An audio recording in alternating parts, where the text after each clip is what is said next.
This email comes in via Nolan from Burnsville, Minnesota. Hey Paul, I've been watching your show off and on since you were doing the Bauer Power Show with Sundance. You've come a long way. I've been thinking about doing my own podcast, and I was wondering if you could do a show talking about the equipment you use to produce Tech Chop these days. Sure thing, Nolan. Coming right up.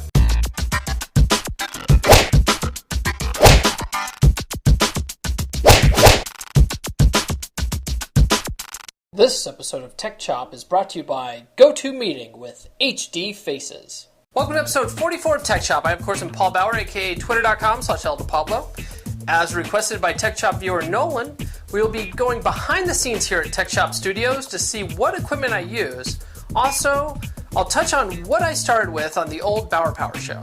I agree 100% with Nolan. We have come a long way. If you look at the old Bauer Power podcast, it looks like complete and utter shit. I'm frankly surprised that anyone has been watching the show for so long. So to those of you that have been here as long as Nolan, thank you for your support. I originally started the old Bauer Power Show with my former coworker Sundance because I had just purchased a TiVo, which had all sorts of Revision 3 shows like Hack 5, The Dig Reel, Dig Nation, etc. And I thought it would be easy to start my own show. My buddy Sundance was already doing guest blog posts on BauerPower.net for me, so I asked him if he wanted to do a monthly tech show, and so it began. Here's a clip from one of our first episodes. Welcome to episode 2 of Bauer Power. I, of course, am Paul Bauer, aka ElDePablo. With me, as always, is Bauer Power contributor Sundance. Yeah, hey, what's up? That's me. So we're going to have a pretty good show for you today. We're recording out in a local park here in El Cajon. Figured that apartment probably was a little bit dark, don't you say? Yeah, I decided my apartment just didn't have the adequate lighting. So we decided to come outside where there's plenty of sunshine. That's why we're squinting a lot. Well, I am anyway. Yeah, and we thought the audio and video was crappy enough, so we decided to not have to subject you guys to crappy sunlight as well. So yeah, we had terrible video and sound quality, plus we edited everything using Windows Movie Maker, which was a pain in the butt and took days to edit. The video quality also sucked because we originally shot using a Kodak EasyShare point-and-shoot camera that also happened to save video at 480p. HD video is so important these days that a 480p camera just doesn't cut the mustard. I later decided to splurge and get a Kodak ZI6 for about $96 refurbished, which helped our video quality a little bit, but not a whole lot. Interesting side note, I still use the ZI6 a lot in newer videos, especially when I'm filming a smashing scene outside and need multiple camera angles. Back to Bauer Power though. Sundance and I went on to do 25 episodes of Bauer Power. Well, mostly it was me that did 25 episodes. Sundance often couldn't take the time on the weekends to waste with me putting together a very shitty internet show.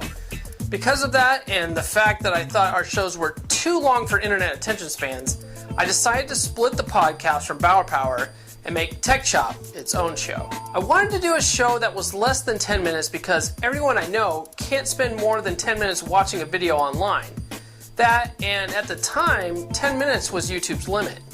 Because the Bauer Power Show often went for 30 or 40 minutes, we couldn't take advantage of the internet's most widely used video platform.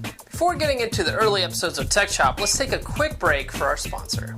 Meetings are essential for any business to be successful, but this time of year, between holidays, bad weather, and sick days, getting everyone in the same room can be impossible.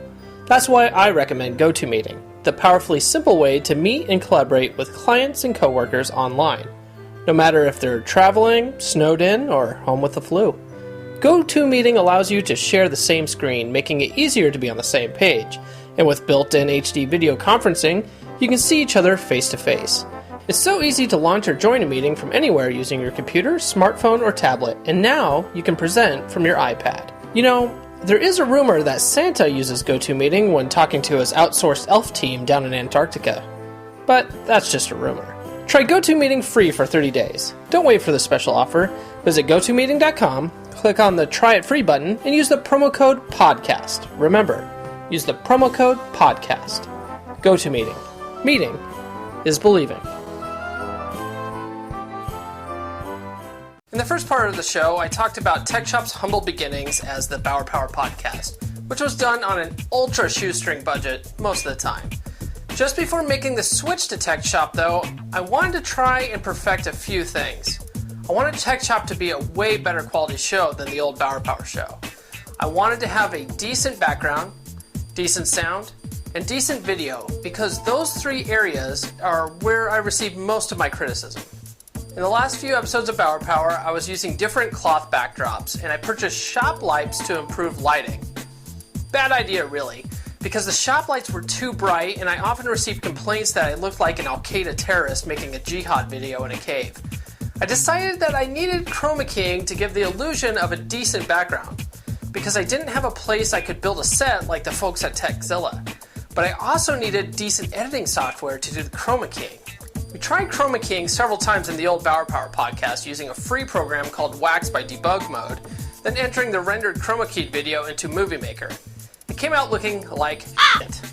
Here is a clip from Bauer Power episode 6, so you can see just how bad it was. 100 miles over Siberia. The crash was between an American and a Russian satellite, causing massive cloud of space dust. In follow-up with NASA, they have identified the driver of the American satellite that caused the crash to be this woman. Rumors are spreading around the internet that Microsoft is going to be allowing free POP3 access for Hotmail. In a quote from Paul Bauer from mildly successful tech blog Bauer Power, 2004 called, they want their POP3 back. Wow, that was terrible. Anyway, I saw some tutorials on how to use Sony Vegas Pro, which goes for about $500 on Amazon, which may seem expensive, but if you start a podcast, you can write it off at the end of the year as a business expense. In fact, any equipment you buy can be written off, really. So once I had my editing software, I needed to work on video quality and sound quality. I first bought an Aptec high-speed 720p camera with a mic jack and a Tascam ST1 microphone, both of which are on the cheap side. I thought the Aptec took okay video, but it didn't have manual white balance, which made chroma keying rather difficult. That and the mic jack wasn't very good on it, making the Tascam mic seem like it didn't work too well. Since I wanted to do chroma keying, I first tried out a 7-foot by 7-foot piece of blue felt that I got from my local fabric store. It actually worked out rather well because felt absorbs light, which makes the color even all around, which is very handy for chroma keying. I originally set that up in my garage and did my first few Tech Shops episodes in there. But in the summertime, my garage is crazy hot, and in the winter, it's super cold. Plus, there's no insulation from sound, so I often had to stop when my neighbors drove up and down the street, or sat outside and talked on the phone. It sucked. For the first few episodes of Tech Shop, I still used shop lights, which often gave me a yellowish tinge.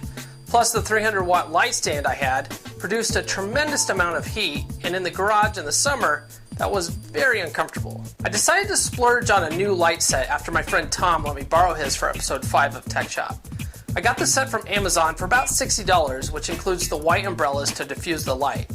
Since I was buying a light stand, I also decided to go ahead and buy a portable, reversible green/blue screen, also for about $65. So I could set it up inside where there is air conditioning. The only issues I have with the collapsible green screen is that it's kind of a pain in the butt to fold back up. And also because of its size, I have limited range where I can move my arms. You may have noticed that I don't move my arms to the side during these shows. That's because I have to stay within the green screen area and mask out the rest of the background with Sony Vegas. If I move my arms outside of the mask area, my hands will get cut off. Around the same time I bought the new lighting and green screen set, I also decided to buy a better camera that not only had a mic jack, but could also handle manual white balance and film at 1080p. I opted for the Canon Vixia HF R11, which you can get for about $330 on Amazon. This is the camera that I'm currently using. I was still using the Tascam mic for quite a while and had it suspended over my head during filmings. But sometimes the sound sounded echoey. Because of that, I made the last change, which was to use a Sony Flash Memory voice recorder and a simple stereo microphone with a lapel clip. I then sync up the audio later by clapping my hands and matching up the sound spike in Sony Vegas. Works out pretty well, or rather, I haven't had any complaints about sound since I started doing that. Finally, I write up a script for the show every week in Notepad or Notepad++, and save it on my Arnova 10 G2 Android tablet that I reviewed back in episode 15. I use a teleprompter program that reads text files, and I create a ghetto-rific mount for it using plexiglass and zip ties so it sits right below my camera. Using a teleprompter saves me tons of time. Before using my Android tablet as a teleprompter, I used to print out my script on multiple pages of paper and would tape each page below the camera. It took forever changing pages and wasted tons of paper.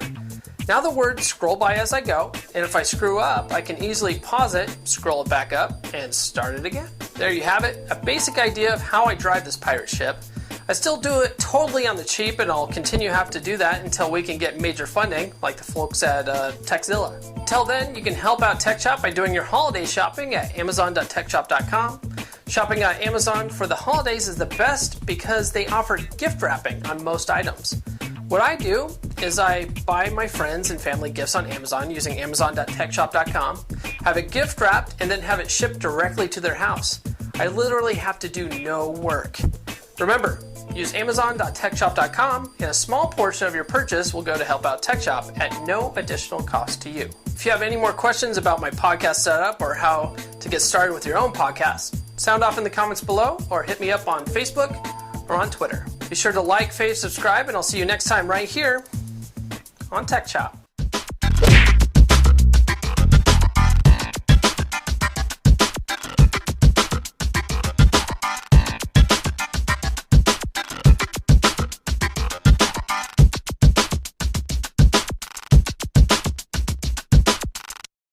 TechShop is a proud member of the Tech Podcast Network. TechPodcasts.com. If it's tech, it's here.